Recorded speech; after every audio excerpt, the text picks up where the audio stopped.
Halo pemirsa GPR TV dari Sabang sampai Merauke, dari Miangas hingga Pulau Rote. Bertemu kembali dengan saya Anggria Ratri dalam program Kominfo Newsroom.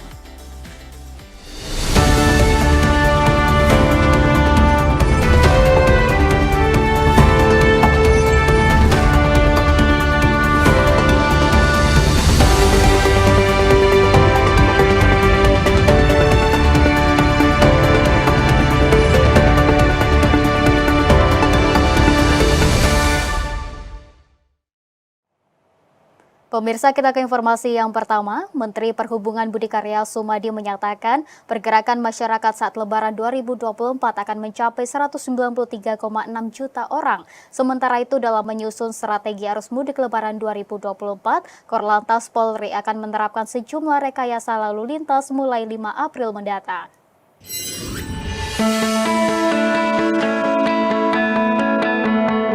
Berdasarkan survei yang dilakukan oleh Kementerian Perhubungan melalui Badan Kebijakan Transportasi, bekerja sama dengan Badan Pusat Statistik dan Kementerian Komunikasi dan Informatika, pergerakan masyarakat selama Lebaran 2024 atau Idul Fitri 1445 Hijriah di tingkat nasional diperkirakan mencapai 71,7% dari jumlah penduduk Indonesia, setara dengan sekitar 193,6 juta orang. Menteri Perhubungan Budi Karya Sumadi dalam keterangan tertulis menyampaikan, hasil survei yang menunjukkan adanya tren peningkatan potensi pergerakan masyarakat pada masa Lebaran tahun 2023, yakni 123,8 juta orang. Berdasarkan hasil survei, daerah asal perjalanan terbanyak yaitu Jawa Timur sebesar 16,2% atau 31,3 juta orang. Kemudian disusul dari Jakarta, Bogor, Depok, Tangerang, dan Bekasi sebesar 14,7% atau 28,43 juta orang.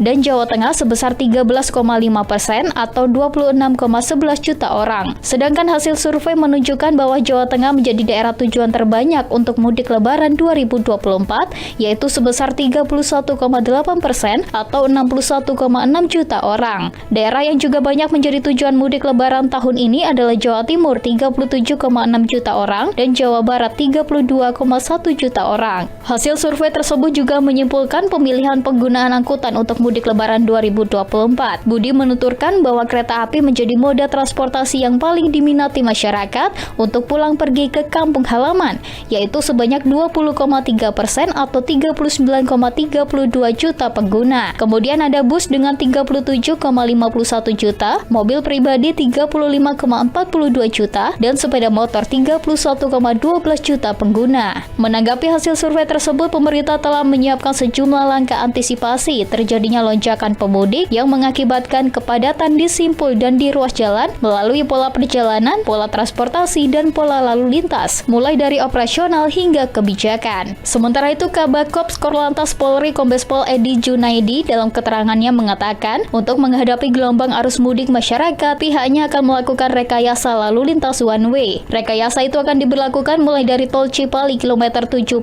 hingga tol Semarang Batang kilometer 414. Rencananya akan dilakukan di hari Jumat 5 April 2024 pukul 14 waktu Indonesia Barat sampai dengan hari Minggu 7 April 2024 pukul 24 waktu Indonesia Barat. Pemerintah resmi menerbitkan surat keputusan bersama tentang pengaturan lalu lintas jalan serta penyeberangan selama masa arus mudik dan arus balik Lebaran 2024. Pembatasan akan diterapkan di 23 ruas jalan tol dan 30 jalan non-tol atau jalan nasional selama periode mudik dan arus balik Lebaran 2024.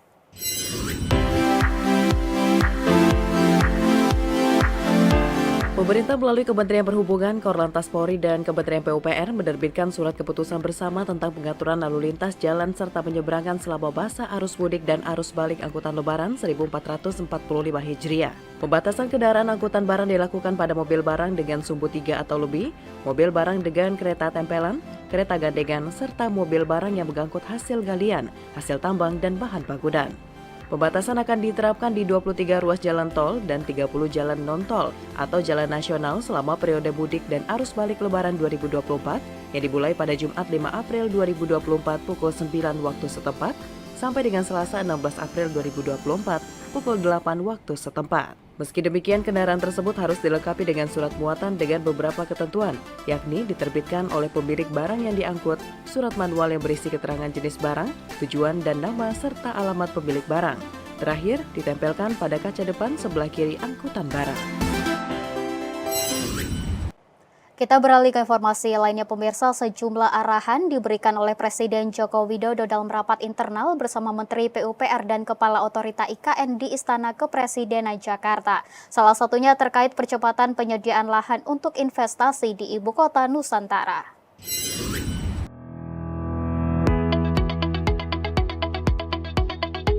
Presiden Republik Indonesia Joko Widodo meminta penyediaan lahan untuk investasi di Ibu Kota Nusantara Kalimantan Timur bisa dipercepat.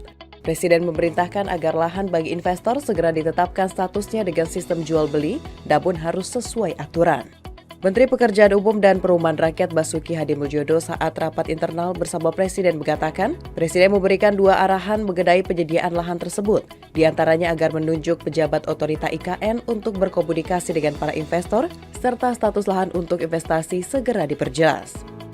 Presiden juga menyampaikan bahwa pembangunan di IKN ini bukan hanya akan menjadi pemindahan ibu kota, tapi sebagai contoh transformasi bekerja yang lebih cepat termasuk penyediaan lahan investasi. Tentang lahan dan investasi,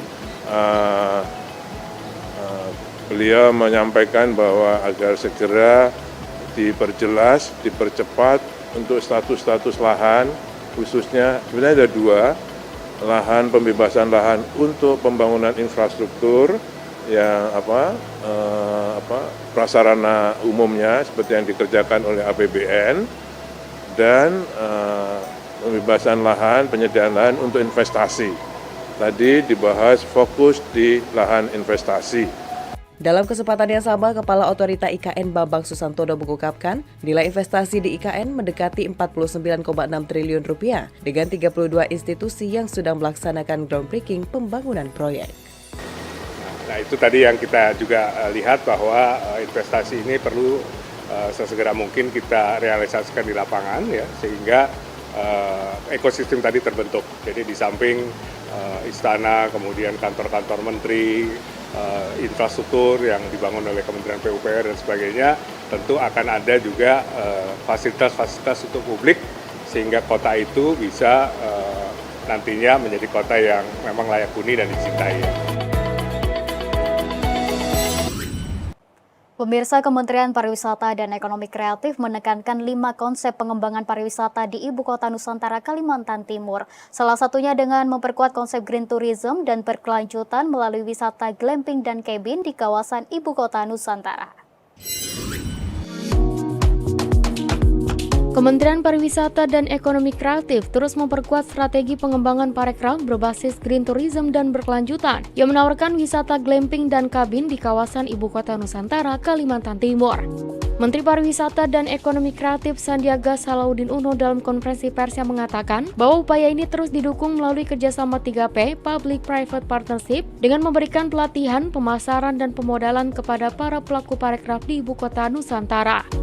Sandiaga menekankan bahwa IKN direncanakan akan menjadi pusat kendali pariwisata dan ekonomi kreatif bagi Indonesia secara keseluruhan dengan memperhatikan potensi destinasi di sekitarnya seperti Samarinda dan Balikpapan.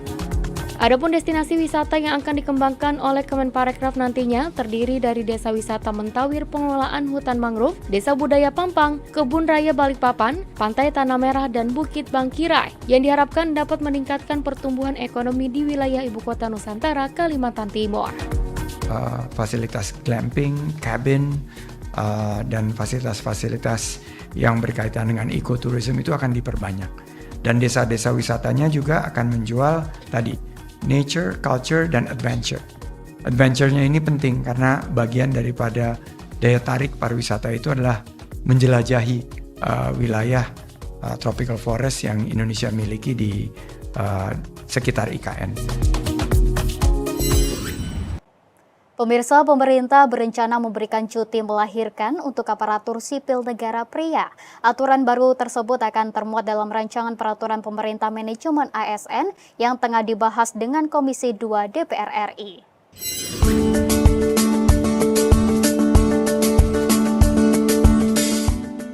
Pemerintah berpandangan pentingnya peran ayah dalam pendampingan ketika sang istri melahirkan, termasuk saat fase-fase awal pasca persalinan. Untuk itu, pemerintah akan memberikan hak cuti pendampingan bagi aparatur sipil negara pria yang istrinya telah melahirkan atau disebut hak cuti ayah. Cuti ayah ini menjadi satu poin yang sangat digodok pemerintah dalam rancangan peraturan pemerintah RPP tentang manajemen aparatur sipil negara sebagai aturan pelaksana dari Undang-Undang Nomor 20 Tahun 2023 tentang ASN. RPP tersebut ditargetkan tuntas pada April mendatang. Dengan pemberian hak cuti tersebut diharapkan kualitas proses kelahiran anak bisa berjalan dengan baik, mengingat hal itu merupakan fase penting untuk menyiapkan sumber daya manusia terbaik penerus bangsa. Menpan RB menambahkan cuti bagi ASN pria yang istrinya melahirkan sebelumnya tidak diatur secara khusus, yang diatur hanya cuti melahirkan bagi ASN perempuan. Sementara itu, hak cuti bagi karyawan pria dan istrinya yang melahirkan sudah jamak diberlakukan di sejumlah negara dan perusahaan multinasional. Waktu cuti yang diberikan bervariasi sekitar 15 hari, 30 hari, 40 hari hingga 60 hari. Pemirsa, kami akan segera kembali dengan informasi lainnya. Tetaplah di Kominfo Newsroom.